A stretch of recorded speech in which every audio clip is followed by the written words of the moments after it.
Hello दोस्तों, मैं धर्मराज कुमावत आप सभी का स्वागत करता हूं हमारे अपने चैनल शिक्षा विद डीके पर। दोस्तों, आज का हमारा टॉपिक है रासायनिक समीकरण को संतुलित करना। और इससे पहले हम जो वीडियो बनाए थे उसमें हम पढ़ चुके थे कि रासायनिक समीकरण को कैसे लिखा जाता है, कितने प्रकारों में लिखा जाता है और रासायनिक समीकरण के कितने प्रकार है। अब इसके बाद हम रासायनिक समीकरण को संतुलित करना। सबसे पहले रासायनिक समीकरण को संतुलित करने के लिए हम एक विधि का उपयोग करते हैं। वो विधि कौन सी है, सबसे पहले हम उसके बारे में पढ़ेंगे। तो देखो, रासायनिक समीकरण को संतुलित करने के लिए एक हम विधि का उपयोग करते हैं। विधि, और उस विधि को हम बोलते हैं अनुमान विधि। कौन सी विधि है वो उस विधि का नाम है अनुमान विधि। और इसी को इंग्लिश में बोला जाता है हिट एंड ट्रायल मेथड।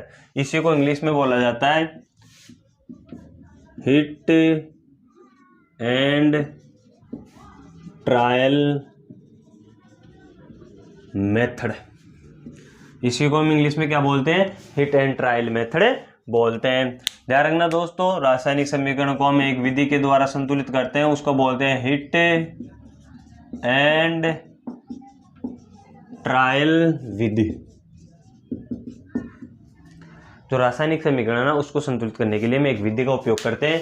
इस विधि को बोलते हैं हिट एंड ट्रायल विधि या फिर अनुमान विधि।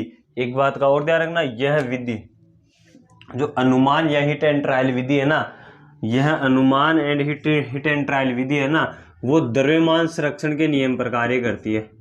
द्रव्यमान संरक्षण के नियम पर कार्य करती है। यह भी ध्यान रखना भाई, अनुमान या हिट एंड ट्रायल विधि कौन से नियम पर कार्य करती है?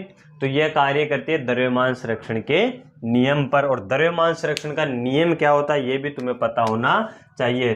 द्रव्यमान संरक्षण का नियम। देखो दोस्तों, द्रव्यमान संरक्षण का नियम होता है, जो भी रासायनिक समीकरण है ना, उसमें हम ना तो द्रव्यमान को बना सकते हैं, यानी कि ना तो हम द्रव्यमान का निर्माण कर सकते हैं और ना ही द्रव्यमान को हम नष्ट कर सकते हैं। उसे क्या कहते हैं? द्रव्यमान संरक्षण का नियम कहते हैं। तो देखो, द्रव्यमान संरक्षण का नियम क्या होता है? किसी रासायनिक समीकरण में, किसी रासायनिक समीकरण में, किसी रासायनिक समीकरण में ना तो द्रव्यमान का निर्माण किया जा सकता है और ना ही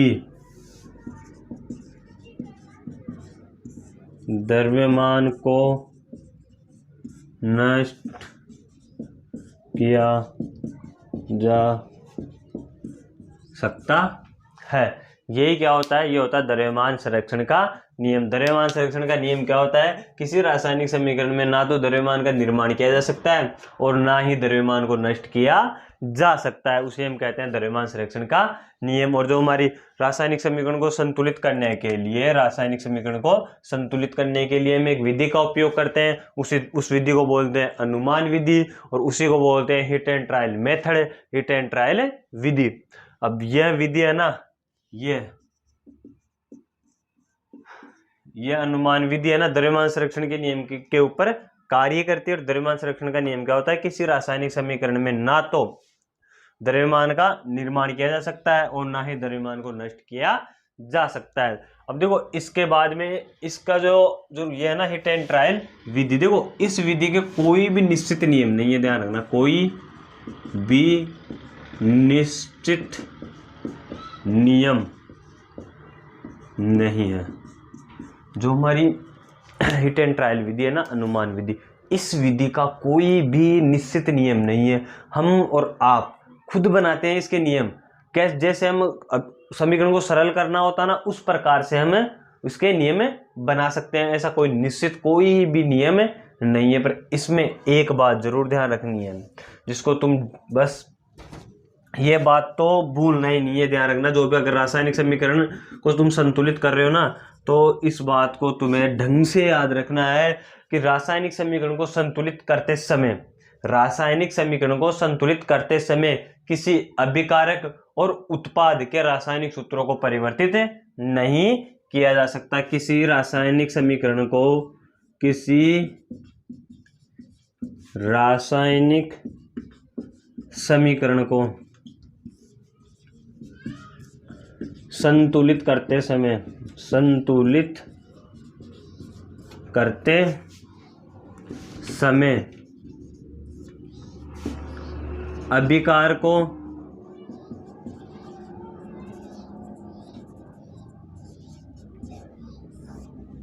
व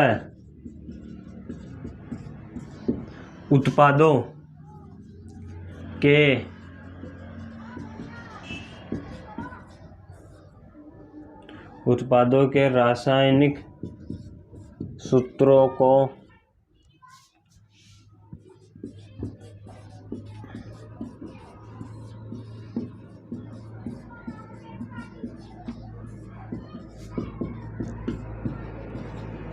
ध्यान रखना दोस्तों, अगर हम अनुमान विधि के द्वारा संतुलित कर रहे हैं ना समीकरणों को, तो उसमें यह एक बात का विशेष तौर से ध्यान रखना है ना कि किसी भी रासायनिक समीकरण को संतुलित करते समय अभिकार को और उत्पादों के रासायनिक सूत्रों को परिवर्तित नहीं कर सकते। जैसे अगर H2 है ना, तो हम उसको H2O2 नहीं लिख सकते, है ना। इस बात का थोड़ा विशेष तौर से ध्यान रखना होगा। अब देखो, हमारी हो गई विधि, हो गई विधि किस नियम पर कार्य करती है? द्रव्यमान संरक्षण के नियम पर कार्य करती है। द्रव्यमान संरक्षण नियम है क्या? और इसके अलावा इसके नियम जो इस हीट एंड ट्रायल विधि में ना कोई भी निश्चित नियम नहीं है, फिर भी हम अपनी सुविधा के लिए हम 2-3 नियमों को पढ़ेंगे। और इसके बाद में देखो, इसमें यह बात विशेष तौर से ध्यान रखनी है, किसी रासायनिक समीकरण को संतुलित करते समय अभिकार को व उत्पादों के रासायनिक सूत्रों को परिवर्तित नहीं कर सकते, है ना। अब इसमें आते हैं तरीके, रासायनिक समीकरण को कैसे संतुलित किया जाता है, उसके तरीके। देखो, रासायनिक समीकरण को संतुलित करना, इसकी विधि कौन सी थी? विधि थी हमारे पास अनुमान विधि, और उसको और किस नाम से जाना जाता है? उसको जाना जाता है हिट एंड ट्रायल मेथड के नाम से भी जाना जाता है। इसके अलावा देखो, इस विधि में कोई निश्चित नियम नहीं होता है, इसका भी ध्यान रखना कि इस विधि में कोई भी नियम नहीं होता है कि हम एक विशेष तौर से उसी नियम से उसको संतुलित करें, ऐसा कोई नियम नहीं है। इसके अलावा यह नियम है ना ये जो विधि है ना, द्रव्यमान संरक्षण के नियम पर कार्य करती है। और द्रव्यमान संरक्षण का नियम क्या होता है? द्रव्यमान संरक्षण का नियम होता है ना तो हम द्रव्यमान को बना सकते हैं और ना ही द्रव्यमान को नष्ट कर सकते हैं किसी भी रासायनिक समीकरण में। इसके अलावा एक बात का विशेष तौर से ध्यान रखोगे, किसी भी रासायनिक समीकरण को संतुलित करोगे तो एक बात का विशेष ध्यान रखोगे, वो ये है कि किसी भी रासायनिक समीकरण को संतुलित करते समय अभिकार को व उत्पादों के रासायनिक सूत्रों को परिवर्तित नहीं कर सकते, उनको हम बदल नहीं सकते अपनी सुविधा के लिए, है ना।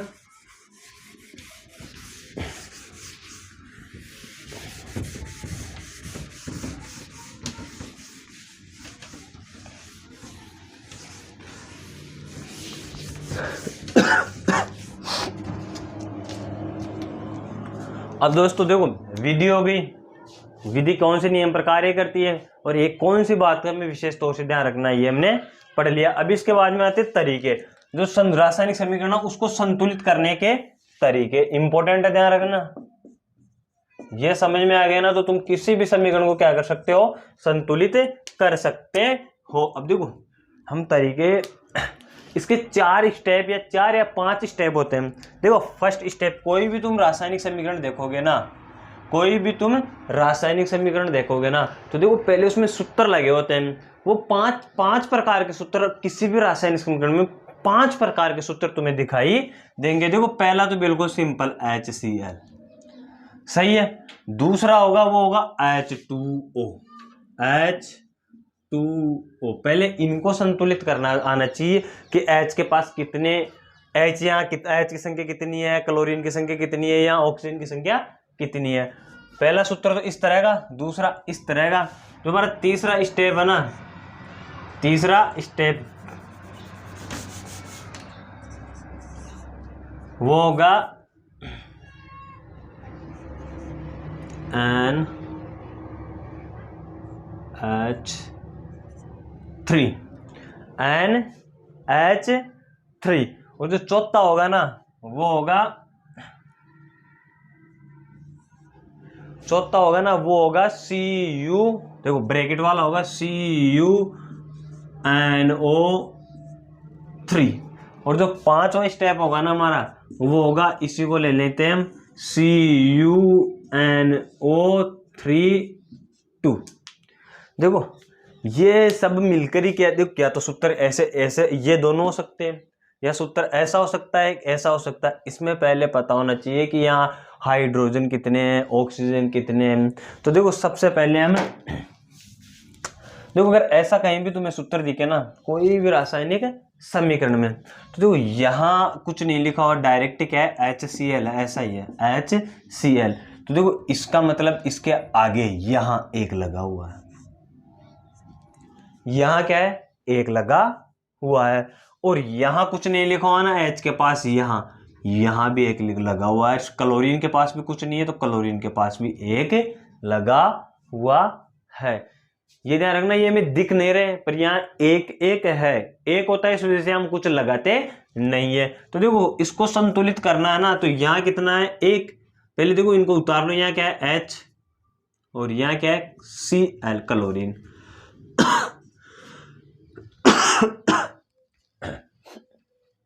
अब देखो दोस्तों यहाँ H एक है, यहाँ भी एक है, 1 × 1 बराबर 1। तो यहाँ हाइड्रोजन की संख्या कितनी है 1, और यहाँ क्लोरीन के पास भी 1 है और यहाँ भी 1 है, तो यहाँ भी 1 × 1 बराबर 1 आएगा, है ना। तो यहाँ हाइड्रोजन की संख्या भी 1 है और क्लोरीन की संख्या भी 1 का। पहला तो हमें ऐसा कुछ देखने को मिलेगा किसी भी रासायनिक समीकरण में। दूसरा देखो H2O है, क्या H है और क्या है ऑक्सीजन है। पहले तो इनको उतार लेंगे। अब देखो यहाँ 2 लगे हुए हैं, यहाँ 2 है, यहाँ कुछ नहीं है, और जहां कुछ भी नहीं है उसका वहां क्या होता है 1 होता है। यहाँ 2 लगे हुए, यहाँ ऑक्सीजन के पास में कुछ नहीं है, तो यहाँ कितने हो गए 1 हो गया। तो देखो अब इसको इंटू करेंगे, इसको इंटू करेंगे, 2 × 1 तो 2, 1 × 1 तो 1। तो देखो इसमें हाइड्रोजन की संख्या कितनी है 2, यहाँ ऑक्सीजन की संख्या कितनी है 1।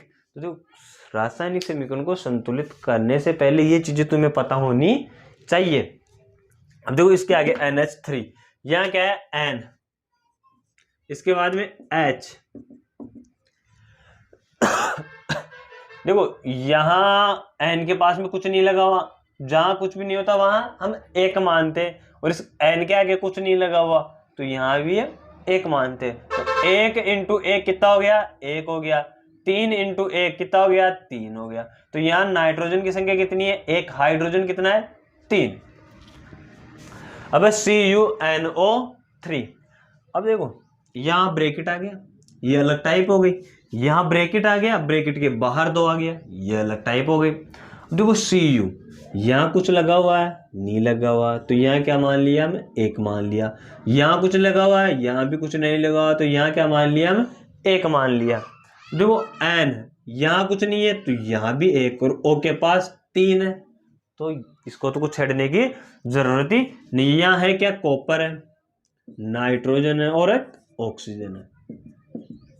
कॉपर 1 × 1 कितना हो गया 1 हो गया, नाइट्रोजन 1 × 1 कितना हो गया 1 हो गया, ऑक्सीजन 3 × 1 कितना हो गया 3 हो गया, है ना। अब इसमें हमें पता चल गया कि कॉपर कितने है, नाइट्रोजन कितना है और ऑक्सीजन कितना है।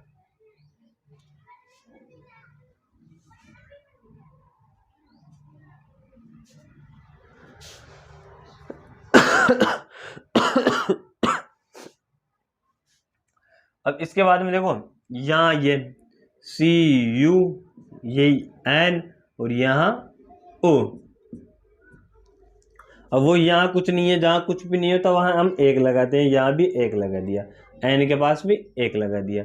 अब देखो इसमें पहले क्या होगा, कॉपर 1 इंटू 1, सही है। अब देखो नाइट्रोजन यहाँ 1 है, पहले तो यहाँ अगर बाहर कोई भी संख्या होती है ना, अंदर और बाहर वाली संख्या गुणा होगी, पहले तो इंटू होगी, इन दोनों को हम इंटू करेंगे तो 1 इंटू 2 कितने हो गए 2, और फिर 2 को किससे इंटू करेंगे, इस 1 से इंटू करेंगे, तो यहाँ हो गए देखो 1 इंटू 2 2, और 2 इंटू 1 यहाँ कितने हो गए 2।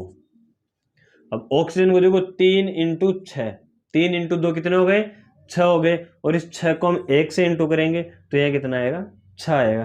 तो इस सूत्र में कॉपर है हमारे पास 1, नाइट्रोजन हमारे पास 2 और ऑक्सीजन हमारे पास 6। अब देखो इसी को अगर मैं देखो इसी को एक और स्टेप बनाना चाहूँ तो NO3 यहाँ 2 और यहाँ लगा दूं मैं 2, तो इसको कैसे करोगे, तो देखो इसको करने के लिए यहाँ 2 लगा हुआ है तो हम 1 नहीं मान सकते, 1 कब मानते हैं जब कुछ नहीं होता है, जैसे यहाँ कुछ नहीं है तो यहाँ 1 हो गया, N के पास कुछ नहीं है तो यहाँ भी 1 हो गया। अब देखो यहाँ कॉपर,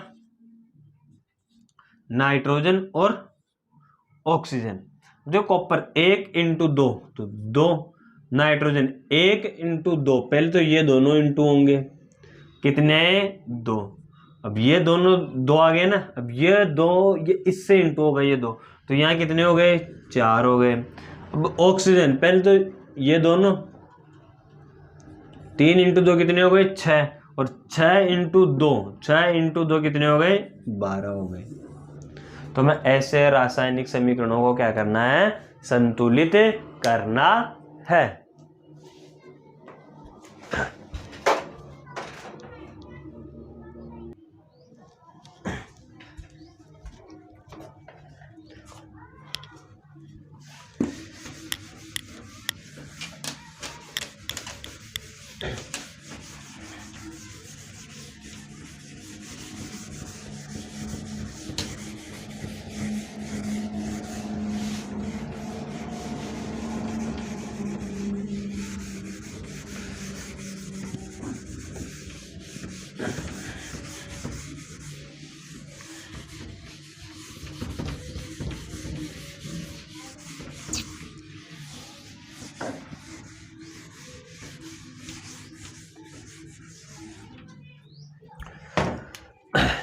देखो दोस्तों, अब हम जो भी रासायनिक समीकरण में यानी जितने प्रकार के सूत्र आते हैं ना, उनमें परमाणुओं की संख्या कितनी होती है, कैसे निकालना है हमें पता चल गया। एक दो उदाहरण से हम और कर सकते हैं, जैसे देखो CaO। अब इसमें देखो क्या क्या है, कैल्शियम है और ऑक्सीजन है। पहले तो इन दोनों को हम क्या कर लेंगे, अलग कर लेंगे। यहाँ कुछ नहीं लिखा हुआ, जहाँ कोई अगर संख्या नहीं लिखी हुई थी ना, जैसे यहाँ कुछ नहीं है तो 1 हो गया, यहाँ कुछ नहीं है तो 1 हो गया, यहाँ कुछ नहीं है तो यहाँ 1 हो गया। अब इसको क्या करना है, हमें इंटू करना है, तो 1 इंटू 1 1, और ऑक्सीजन के पास भी 1 है तो 1 इंटू 1 1।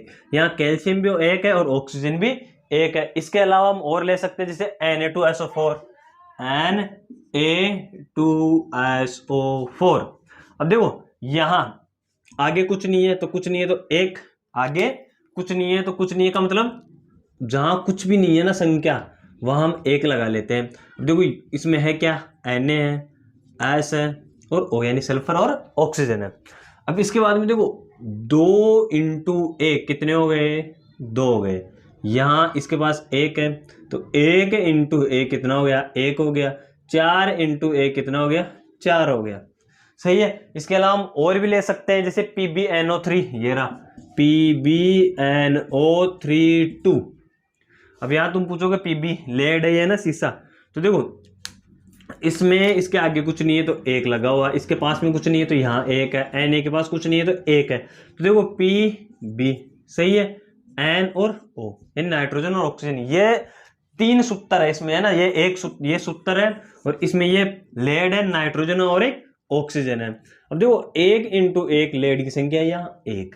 देखो इसको कैसे करोगे, अगर ब्रैकेट आ जाए ना और ब्रैकेट के बाहर कुछ संख्या हो तो देखो पहले तो ये 1 है ना, इस 1 से इस संख्या को इंटू करो, इस 1 को और इस 2 को इंटू करो, तो 1 इंटू 2 2, और फिर 2 को यहाँ जो भी संख्या ना उससे इंटू करो, तो 1 इंटू 2 और 2 इंटू 1 कितने हुए 2।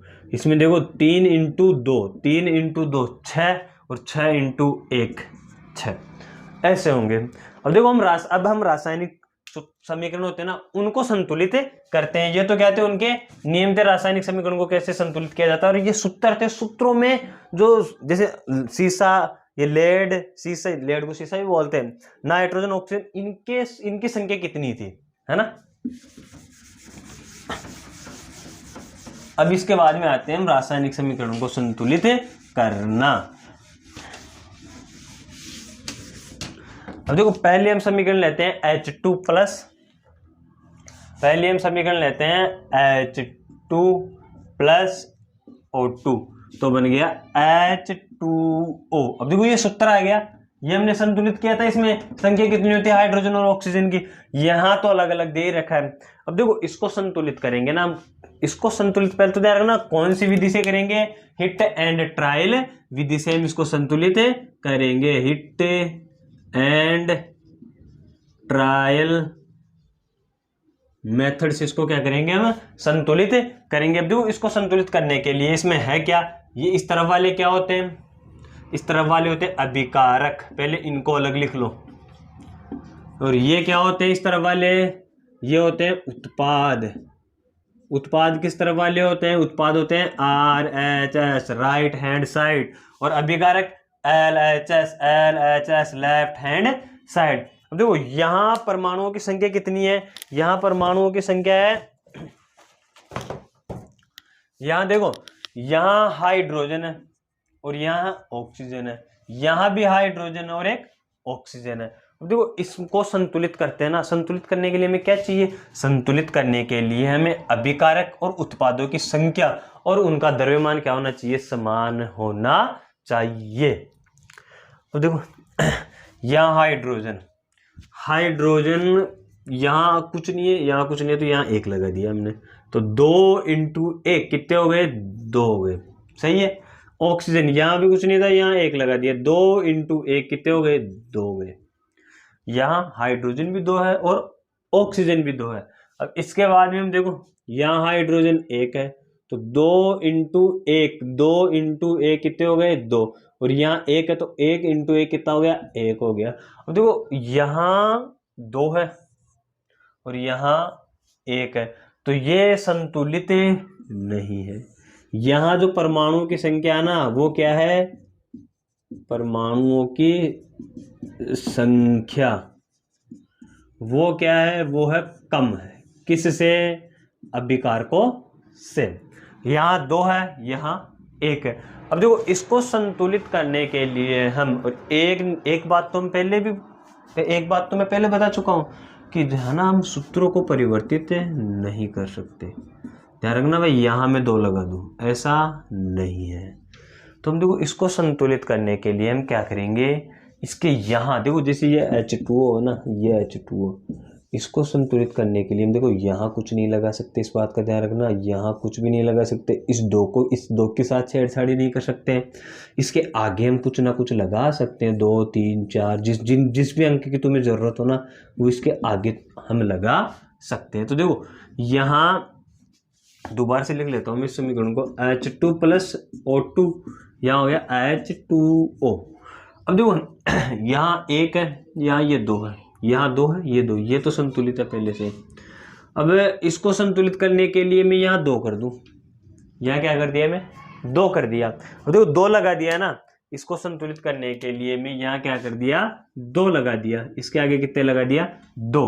अब देखो यहाँ हाइड्रोजन और ऑक्सीजन, यहाँ 2 है, यहाँ भी 2 है, यहाँ भी हाइड्रोजन है, यहाँ भी ऑक्सीजन। देखो ऑक्सीजन 1 था, यहाँ 1 × 2, 2 हो गया, हाइड्रोजन 2 × 4, 2 × 2 कितना हो गया, 4। अब हाइड्रोजन ज्यादा हो गया, इस तरफ हाइड्रोजन ज्यादा, ऑक्सीजन तो संतुलित हो गया, अब ऑक्सीजन तो क्या हो गया, संतुलित हो गया, और हाइड्रोजन क्या हो गया, अब असंतुलित हो गया। तो इसको संतुलित करने के लिए यहाँ 2 है ना, और यहाँ 4 है, तो इसको 2 से इंटू कर दे, तो यहाँ 2 लगा दो, तो 2 × 2, 2 × 2 4। अब पूरा का पूरा समीकरण संतुलित है। देखो यहाँ 2 × 2 4, और यहाँ 2 × 2 4, यहाँ 2 × 1 2, और यहाँ 1 × 2 2। तो ये हमारा समीकरण क्या है, संतुलित है। इस प्रकार से हम रासायनिक समीकरणों को संतुलित करते है। अगला हमारा है रासायनिक समीकरण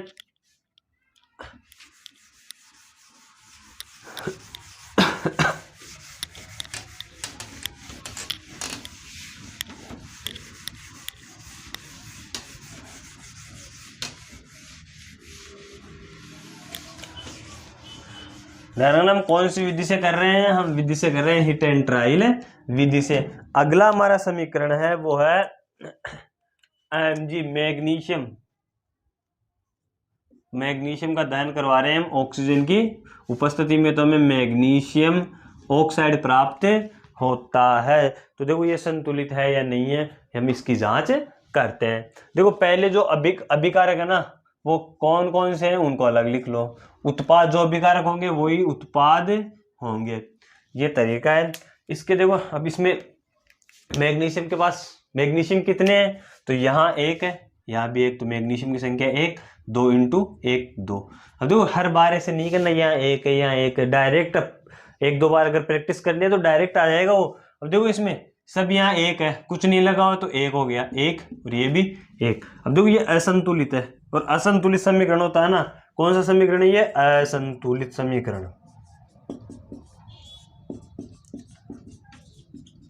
और असंतुलित समीकरण को हम क्या बोलते हैं? कंकाली समीकरण कहते हैं। इस बात का भी ध्यान रखना, असंतुलित समीकरण को हम क्या बोलते हैं? कंकाली समीकरण भी बोलते हैं। देखो संतुलित समीकरण किसे कहते हैं, असंतुलित समीकरण क्या होता है, समीकरण को कैसे लिखा जाता है, शब्द समीकरण क्या होते हैं, सूत्र समीकरण क्या होते हैं, ये सब हम पहले की क्लास में पढ़ लिए हैं, और उसका वीडियो आपको हमारे प्लेलिस्ट में मिल जाएगा, है ना। अब देखो इसको संतुलित करने के लिए यहाँ 2 है, यहाँ 1 ऑक्सीजन। अब देखो यहाँ में कुछ नहीं लगा नहीं सकता, यहाँ लगा नहीं सकता, लगाने का बस यही है, तो मैं यहाँ 2 लगा देता हूँ। यहाँ क्या लगा दिया? 2 लगा दिया। अब देखो यहाँ 2 लगा दिया ना, तो हमारी अगली संख्या बन गई मैग्नीशियम 2 हो गया, ऑक्सीजन भी कितना हो गया? 2 हो गया। अब इसमें देखो, इसमें तुम देखोगे यहाँ मैग्नीशियम 1 है, यहाँ मैग्नीशियम 2 है। अब देखो ये तो सही हो गया मामला, पर ये डगमगा गया, है ना, ये डगमगा गया ना। तो इसको संतुलित करने के लिए वहां 2 है ना, मेरे को यहाँ भी 2 करना, और 2 करने के लिए 1 है, तो 2 लगा दो इसके आगे कितने लगा दिया? 2 लगा दिया, तो यहाँ कितने हो गए? 2। मैग्नीशियम भी 2 है, देखो मैग्नीशियम भी 2 है, मैग्नीशियम भी 2 है, ऑक्सीजन भी 2 है, यहाँ ऑक्सीजन भी 2 है। इस प्रकार हम रासायनिक समीकरण को संतुलित करते हैं। अब देखो जो बड़े रासायनिक समीकरण होते हैं ना, है ना, जैसे Na, जैसे अब अगला उदाहरण लेते हैं। अब देखो इसको कैसे संतुलित किया जाए, अब यहाँ है क्या, पहले तो उनको हम अलग अलग लिखते हैं। देखो ये समीकरण, अब इसको संतुलित करना है। देखो इसमें अभिकारकों में है क्या? लेड, नाइट्रोजन,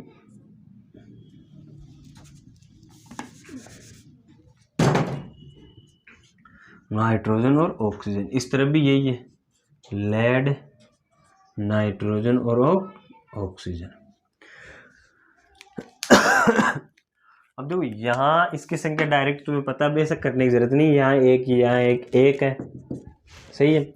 नाइट्रोजन देखो 1 2 और 2 1 है, अरे यहाँ 1 है तो 1 को 2 से इंटू करेंगे 2, और फिर 2 को इस 1 से इंटू करेंगे तो 2। अब ऑक्सीजन 3 दूनी 6, 6 और 6 दूनी, यानी 3 दूनी 6 और 6 एकम 6। इस तरफ तो ये है इनकी संख्या।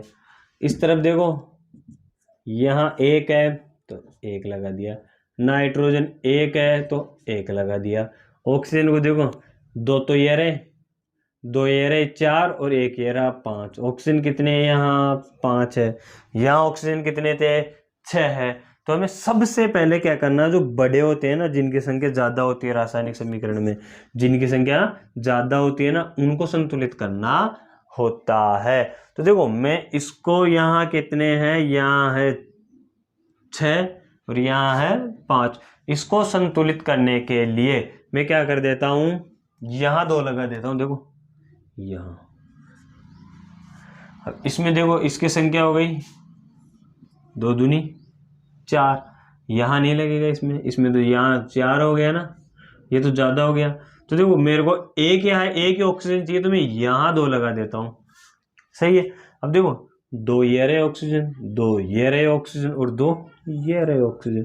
तो ऑक्सीजन की संख्या कितनी हो गई यहाँ, ऑक्सीजन की संख्या हो गई 6।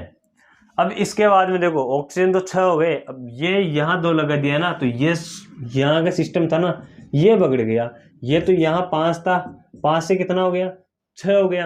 अब इसमें देखो लेड 2 हो गया, ये भी तो 2 हो गया ना, सही है। और नाइट्रोजन तो 1 ही था। अब यहाँ इसको भी संतुलित करना है हमें, इसको संतुलित करेंगे तो यहाँ 2 लगा दिया, तो ये 2 हो गया। अब देखो और सिस्टम पकड़ गया, इसमें पकड़ गया ना।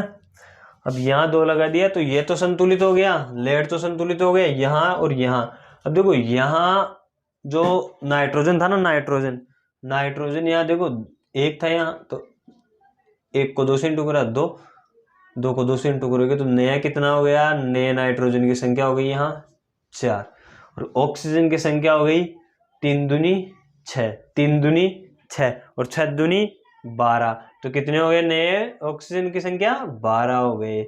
नए ऑक्सीजन की संख्या कितनी हो गई, 12 हो गए। अब देखो नए जो भी जैसे ऑक्सीजन, लेड, सीसे, इनकी जो संख्या थी ना वो ये है। और यहाँ देखो इसके पास 2 सही है, इसके पास 6 कम रह गए। यहाँ ये क्या है, नाइट्रोजन 1 है, वहां नाइट्रोजन 4 था। अब देखो नाइट्रोजन को 4 करने के लिए हम क्या करें, नाइट्रोजन को 4 करने के लिए मैं यहाँ 4 लगा देता हूँ, और कोई ऑप्शन नहीं है मेरे पास। यहाँ 4 लगा दिया, नाइट्रोजन की संख्या कितनी हो गई, 1 से बढ़कर 4। ऑक्सीजन की 6 थी, अब कितनी हो गई, ऑक्सीजन की 6 थी ना, ऑक्सीजन की हो गई देखो 2, तो ये रहे 2, ये रहे 4, 4 और देखो 2 और 2 4, और 4 दूनी 8, 4 दूनी 8, 8 तो यहाँ है, 2 इसके पास 10, 2 इसके पास 12। तो हमारे जो नया संख्या हो गई ना वो हो गई 2 लेड, 4 नाइट्रोजन, 12 ऑक्सीजन। इस तरफ भी यही है क्या, 2 लेड, 4 नाइट्रोजन और 12 ऑक्सीजन। तो इस प्रकार हम कह सकते हैं कि जो हमारा ये समीकरण है ना ये क्या है, संतुलित है। यहाँ 2 लगा दिया, यहाँ 2 लगा दिया, यहाँ 4 लगा दिया, हमारा समीकरण क्या हो गया, संतुलित हो गया। देखो इतना टाइम लगेगा नहीं, ये तुम्हें ऐसे करना नहीं है ना, ऐसे ये तुम्हें करना नहीं है, समझाने के लिए था। अगर 2-3 बार प्रैक्टिस करोगे, 5-7 बार लिखोगे, लिख के प्रैक्टिस करोगे, ऐसे करने की कोशिश करोगे, फिर अपने आप हो जाएगा, ये अपने आप तुम कर सकते हो। जैसे अब करते हैं, हमें अगला उदाहरण लेते हैं, अगला समीकरण लेते हैं, वो लेते हैं NaCl।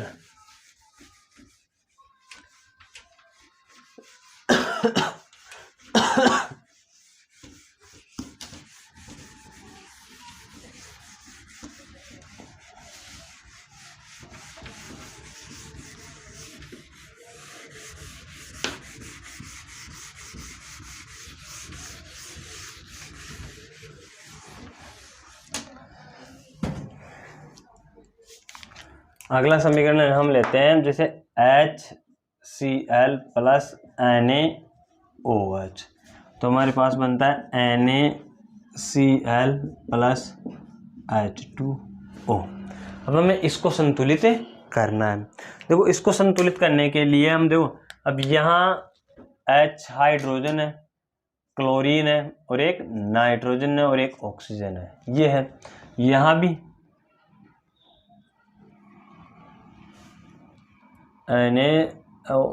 HCl प्लस NaOH आएगा, NaOH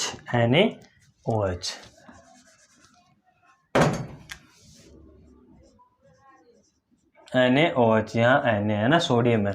अब देखो ये है, इस तरफ भी यही है, HCl, Na और ऑक्सीजन। अब देखो इसको संतुलित करने के लिए हमें अब डायरेक्ट ऐसे लिखना नहीं है। देखो यहाँ 1 है, यहाँ Cl 1 है तो 1 लगा दिया। हाइड्रोजन देखो 1 यहाँ है, 1 यहाँ है, हाइड्रोजन की संख्या है 2। ऑक्सीजन कितना है, ऑक्सीजन 1 है, सोडियम भी 1 है, सही है। अब इस तरफ देखो H यहाँ 2 है, क्लोरीन 1 है, सोडियम सोडियम 1 है, और ऑक्सीजन भी 1 है। तो देखो ये संतुलित है, ये पहले से में क्या दे रखा है, संतुलित दे रखा है। इसे डायरेक्ट करना है ना। अब देखो आयरन, अगला समीकरण है Fe प्लस H2O। तो ये बनेगा Fe3O4 plus Fe3O4 plus H2 hydrogen gas बाहर निकले जाती है। अब इसको संतुलित करते हैं। अब देखो ऐसा कुछ नहीं करना, डायरेक्ट हमें लिखना है। देखो यहाँ 3 था, आयरन यहाँ 3 है, तो मैं इसके आगे 3 लगा दूं, चलो ये संतुलित, खत्म। सही है। हाइड्रोजन यहाँ 2 है, हाइड्रोजन कितने हैं 2, यहाँ भी 2 है, ये पहले से संतुलित है।